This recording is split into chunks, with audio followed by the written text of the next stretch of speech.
জুলাইয়ের পক্ষের লোকেরা একে অপরের মুখোমুখি দাঁড়ালে বিরোধীরা এর ফায়দা লুটবে।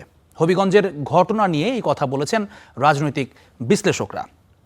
রাজনীতির তর্ক বিতর্ককে সংঘাতে না নেয়ার আহ্বান জানিয়েছেন বিএনপি সিনিয়র যুগ্ম মহাসচিব রুহুল কবির রিজভী।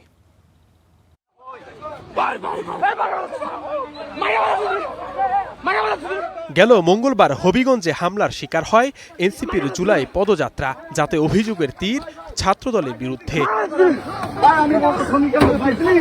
জুলাইয়ে কাঁধে কাঁধ মিলিয়ে কাজ করা এই নেতাকর্মীরা এখন কেন মুখোমুখি, এমন প্রশ্ন ঘুরপাক খাচ্ছে সামাজিক যোগাযোগ মাধ্যমে। এজন্য উস্কানিমূলক বক্তব্যকে দায়ী করছেন বিএনপির সিনিয়র যুগ্ম মহাসচিব। রাজনৈতিক দল মত প্রকাশ করবে, সেটা করুক, কিন্তু এটাও মনে রাখতে হবে মত প্রকাশেরও তো একটা সভ্য থাকা উচিত,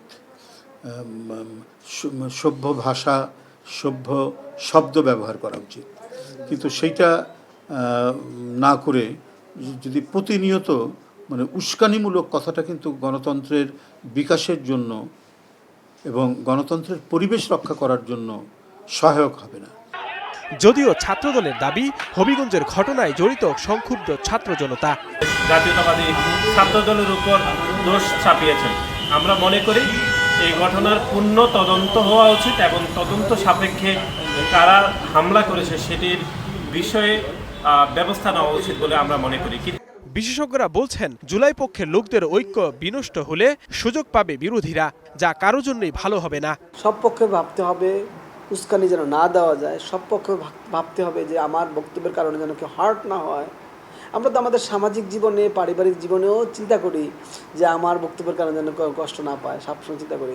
রাজনৈতিক যে মানুষটা করে সেও তো, তারও তো কষ্ট আছে, সুতরাং তাকেও যদি আপনি হার্ট করেন তাহলে সে কষ্ট পায় বা তার সমর্থকরা কষ্ট পায়। এই জন্য আমাদের সবসময় খেয়াল রাখা দরকার আমরা যেন এমন কোনো কাজ না করি যে কাজটা আসলে বাউন্স করে। কোনো কাজে এমন করা যাবে না যে কাজটার মাধ্যমে অন্য কষ্ট পায়, ক্ষতি হয়। মত প্রকাশের স্বাধীনতার নামে উস্কানিমূলক বক্তব্য ও গালাগাল কাম্য নয় বলেও মন্তব্য করেন এই বিশ্লেষক। Zisan Ahmed, Star News, Dhaka.